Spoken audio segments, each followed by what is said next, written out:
Hi, I'm Tabitha Williams, and welcome to What's Eating Harlem. We cover the most exciting community in the world. There's so much happening in Harlem. Let's get started. We did not fake the funk when we visited Chris Scott at his BUTTERFUNK Biscuit Company.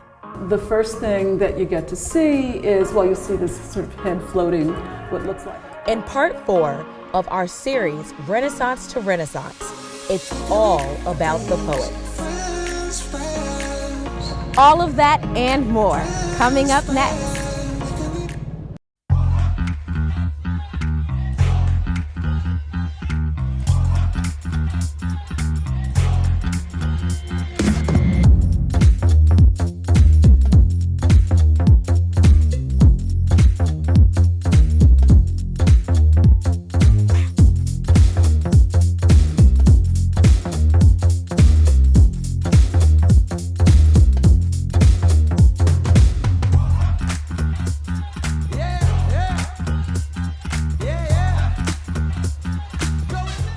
This program was made possible by J.P. Morgan Chase & Company, the Harlem Community Development Corporation, and by the West Harlem Development Corporation. Solutions through collaboration. We're at BUTTERFUNK Kitchen, and we're speaking to Chef Chris Scott, who was a Top Chef Season 15 finalist. Today, we'll speak on paying homage to an Amish soul food kitchen.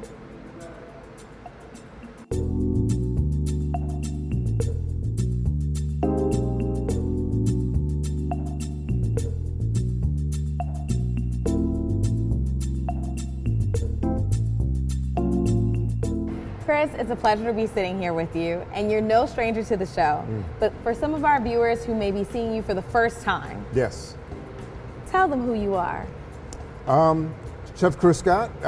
Here, I'm located here in New York City, chef and co-owner of BUTTERFUNK Biscuit Company here in Harlem. What else do you want to know? Well, let's talk about some of the amazing accolades that you have, because you're being quite coy with me right now. Give us some of your history. I don't know. Top Chef, Great Soul Food Cook-Off, cooked at the Beard House 9 times, also a judge for the Beard Foundation when the awards come around. Just wrote my very first cookbook. Been on TV, do some work for Bon Appetit. Epicurious, teach over at the Institute of Culinary Education, father, husband, friend. You see, you're an amazing guy all around. And right now, I'm sitting in front of your book, Homage, which is full of recipes from an Amish kitchen. Yes. Yeah. So I'm looking at you, and at first glance, I'm not thinking that you're Amish. So help me understand how you became introduced to a soul food Amish kitchen. So 2 reasons that I wrote the book, but to answer your question first, soul food is regional.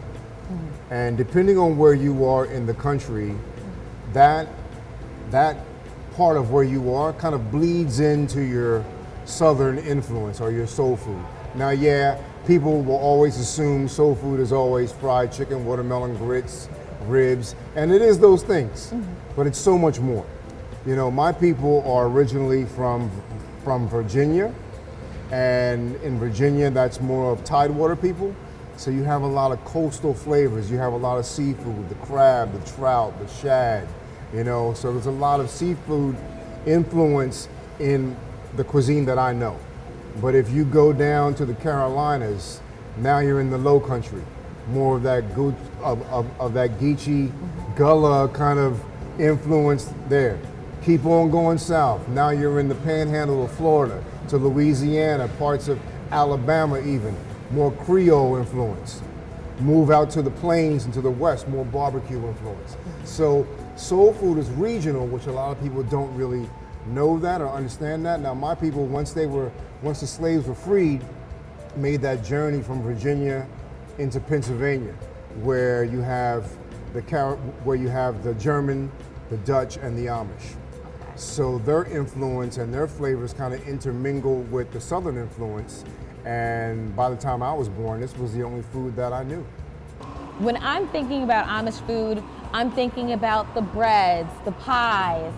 the biscuits, ooh, and fried chicken. Right, right. The one thing about the Amish folk, just like black folk, is that they're very resilient.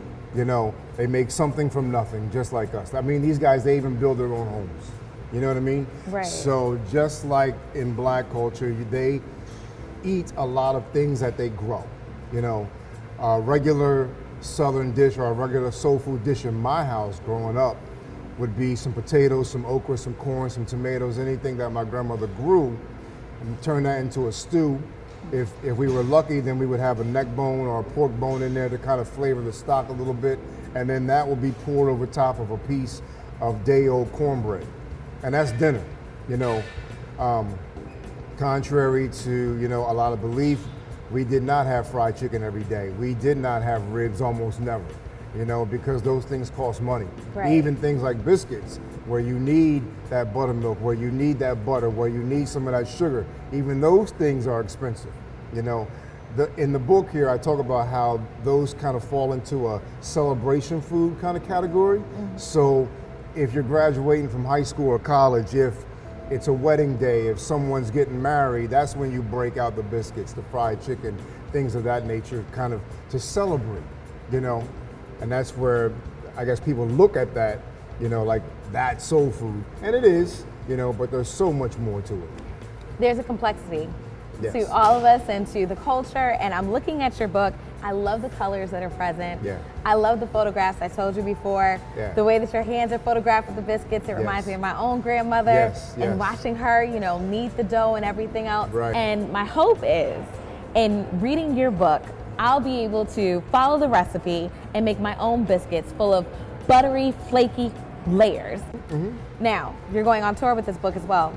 Yeah, the book tour has already started. I'm hitting 14 cities in 3 months, you know, and we've already started.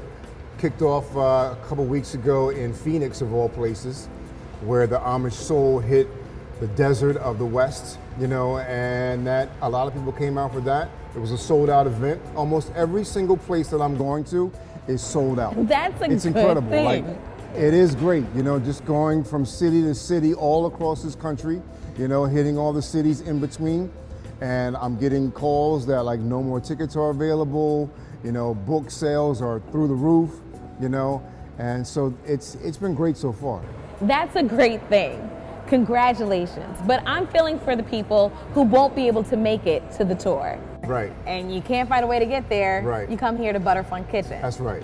What can they anticipate eating and tasting here? Well, this place here is primarily just focuses on the biscuit sandwich, you know. So if you're really looking for just that, you can come here, you know, for that. But I'll be doing a lot of pop-ups also here in New York. So if you want to feel the full scope of my work, you know, try to key in on some of these pop-ups. And speaking to your work, you're so accomplished, you honestly could go anywhere. And yet you chose to come right here to Morningside Heights in Harlem to build a brick and mortar. Why is that? Back in the day, one of my good friends and business partner, his name is Franklin Becker, he was my chef back in Philadelphia way back in the day. I'm talking like 20 years back. Okay. So we had a place called Washington Square where Marcus used to be the opening chef. When Marcus left, Franklin kind of slid in, you know, and my relationship with him kind of took over. And we've been friends, like I said, for 20 years. So back at the original Butterfunk out in Brooklyn, he came there, he felt the vibe, the energy, he loved it, and he said, hey, listen, I have an idea. I'm doing something up in Harlem. Do you want to be a part of it? And here we are. Now, remind everyone again, why did you choose to name this place Butterfunk Kitchen? So here's the story on that. Okay. I wanted it to be called Hot Buttered Soul, named after the Isaac Hayes album from back in the day. Now, if you could picture a neon sign, right? I had it's still in me. So picture hot, and then it fades, then buttered, right? And then soul, right? And it just has like butter just trickling down, drizzling. right? Hot Buttered Soul. So when we tried to copyright the name, Isaac Hayes' family had a copyright on it. And I'm like, oh damn, all right, Right. well, you know. So Butterfunk was option 2. Okay. Yeah. And you just Butterfunk. And it's been great. It's been popular so far. And now we have that name copyrighted too. Well, I'm Yeah. glad because it's a catchy name and it just pops out in the Right. mind. I imagine that Yes. butter just being all savory on your tongue. Oh man, it's great. Well, you have the jam-packed book tour. You're here in Morningside Heights. What's next? I'm doing some TV work. I'm doing judging for Beat Bobby Flay, Food Network, things like that. We're doing a food and wine event out in Portland that's also going to be part of the book tour. But I mean, I'm on the road like crazy now, you know, and just trying to pick up friends all along the way and connections so that people can kind of invite me back and do stuff. I'm looking out and I'm looking forward to tasting some of your food. What can I anticipate having? So let's go eat, come on. Let's do it. All right. I'm just going to do two quick breakfast sandwiches, the two popular ones. The fried chicken sandwich with pimento cheese, hot honey, some bread and butter pickles, always a classic. And then I'm going to do one that speaks to every bodega, you know, in all of the world. I'm going to do my version of a sausage, egg, and cheese sandwich with salt, pepper, ketchup, of course.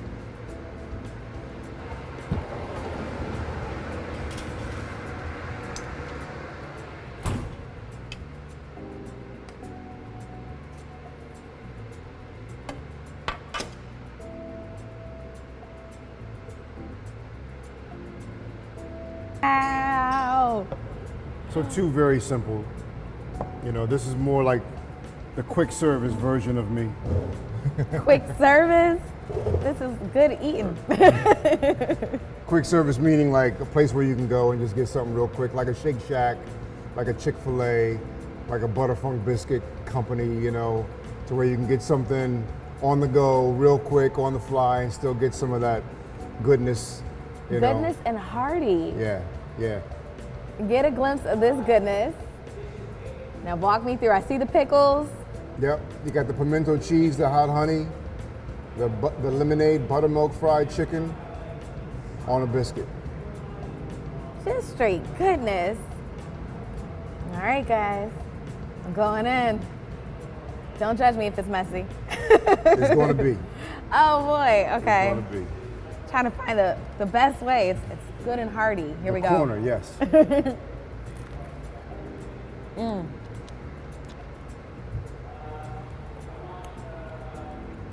It's so good. I would talk to you more about it, but I can't stop chewing. And the biscuit, it melts in your mouth. This is amazing. You get the crunch of the chicken. The biscuit is just pillowy, right in your mouth, and then you taste the pickles, you taste the cheese, and this hot, what'd you call it? Honey. The hot honey. I like some spice and kick. Why don't you go out and get your own, because this is mine. See ya.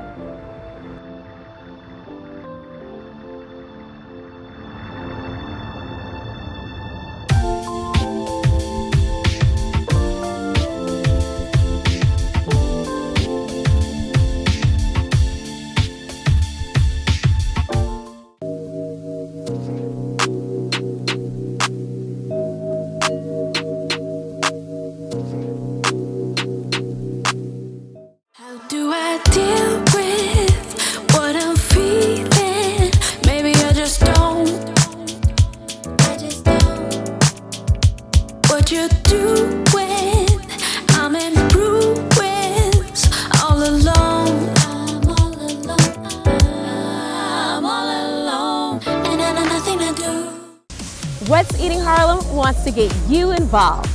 Visit our website, www.what'seatingharlem.com. Be sure to follow us on Instagram and Twitter, and like our Facebook.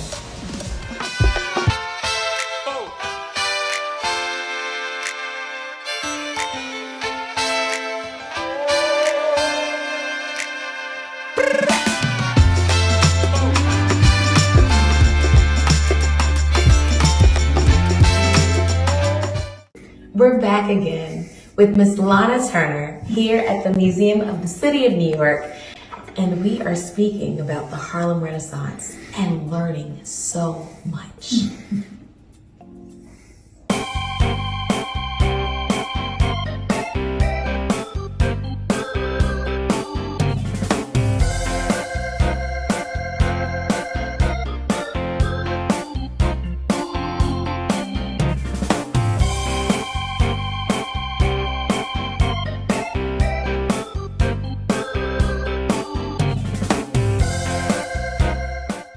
Miss Turner, I'm always excited when you're here because I know that you're gonna give me something that's going to just broaden my mind and expand my knowledge and have me looking around Harlem and my world with a completely new perspective that I will cherish for a lifetime. So thank you so much. Well, I'm equally as excited because when somebody else glows and is excited and looking for the information like you, it makes me happier and want to dig even more. Let's start digging. So you have goodies for us, and the first thing I said to you when you walked through the door was goody goody. So where would you like to begin? Today we're really going to talk about poets. Okay. We're going to talk about poets because I know we talked before about Alain Locke, and most people will remember, I suspect, that Alain Locke, who was the architect of the Harlem Renaissance, one of those go-to people all the time, really put the poets rather front and center. I would like to get to the fiction writers. Some of them wrote fiction, but I'd specifically want to talk about the poets. And why is that? Because the poets are the visionaries. The poets are the innovators. They're going to innovate in terms of form, they're going to play on language, and they're going to deliver unique content. Okay. It's not to say you're not going to find it in other areas of fiction, but the poems are going to be those elements of that genre is going to give you, first and foremost, where the writer is. You won't have to read a whole short story to get to it. Poems typically sometimes a little shorter than short stories. Right. Right? And so you're going to be able to see it. So I want to just talk a little bit about some of the writers who were in Alain Locke's publication, because that publication, I bring it up all the time, the Survey Graphic, which was published by white folks, that because of a big deal dinner that was had in, I think, March of 1924 with publishers and the young writers, that was put together by Charles Johnson and moderated by Alain Locke, ostensibly to celebrate Jessie Fawcett's book, There Is Confusion. Well, that didn't quite happen because Locke didn't like her book. But having said that, he's the editor of this publication. Survey Graphic is the name of the magazine, but Harlem, Mecca of the New Negro. Mecca of the New Negro. So Mecca already tells you this is a sacred journey. Absolutely. And so Locke is very clear about how he's even looking at what is supposed to be modern to start with. Okay. So for example, if I hold up a copy of Survey Graphic, the first thing that you get to see is, well, you see this sort of head floating, what looks like in space, but this is a portrait of Roland Hayes, who sang Leader. He was a very important singer of his time. He traveled throughout Europe, singing the songs in German, singing in other languages, but he was the toast.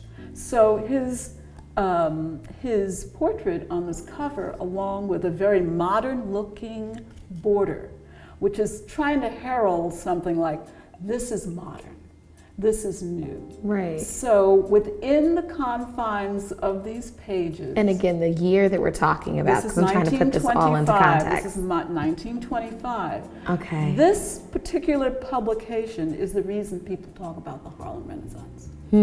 It was this that marks its place. I'm going to start out with a poet whose name was Claude McKay. Okay. And Claude McKay was from Jamaica. Claude McKay was thought to write in what some consider experimental verse. Though the verse that I have sort of pulled together out of the Survey Graphic is from a poem that he writes called White Houses.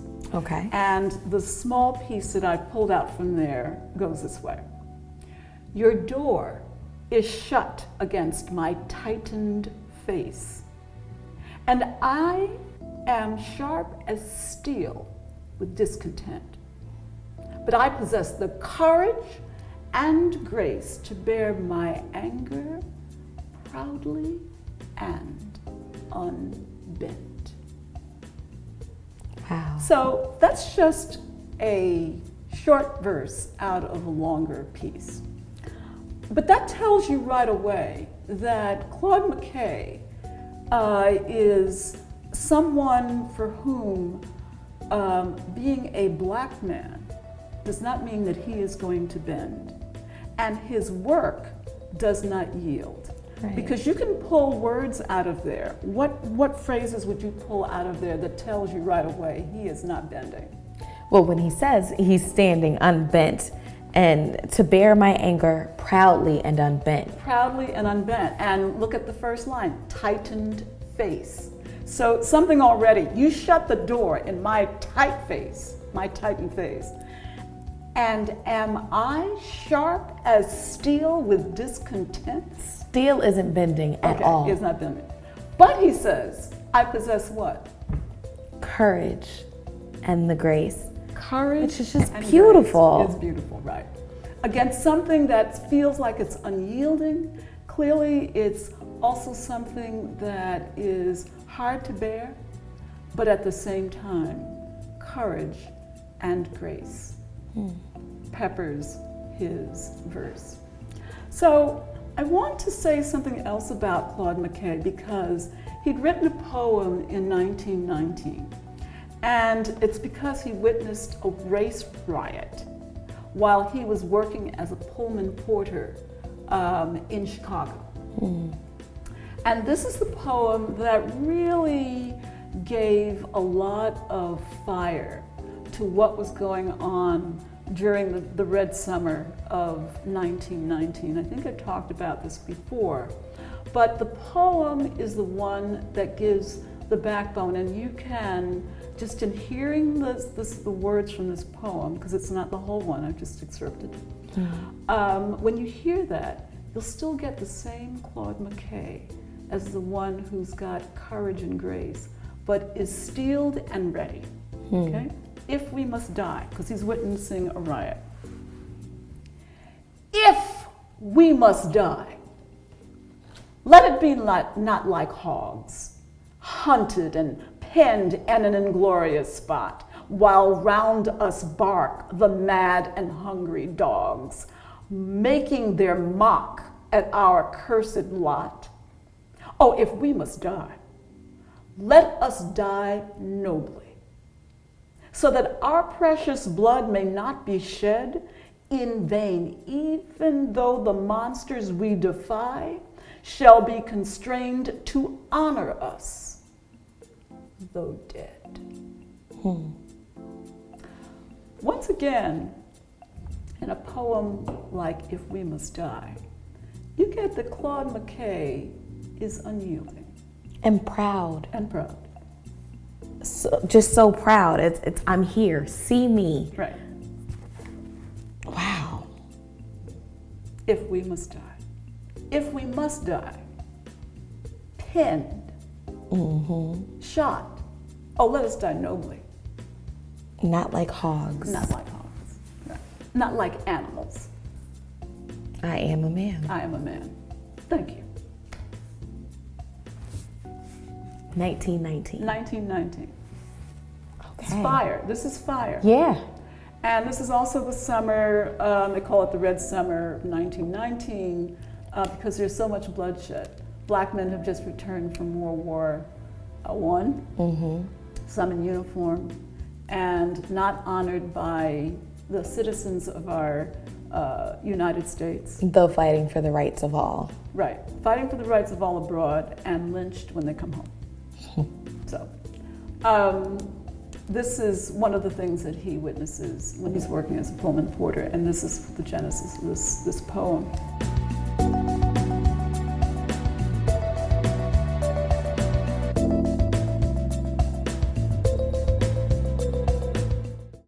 That's all we have for now. Join us next time on What's Eating Harlem. See you uptown. This program was made possible by J.P. Morgan Chase & Company, the Harlem Community Development Corporation, and by the West Harlem Development Corporation. Solutions through collaboration. Also by the Greater Harlem Chamber of Commerce and Harlem Park to Park.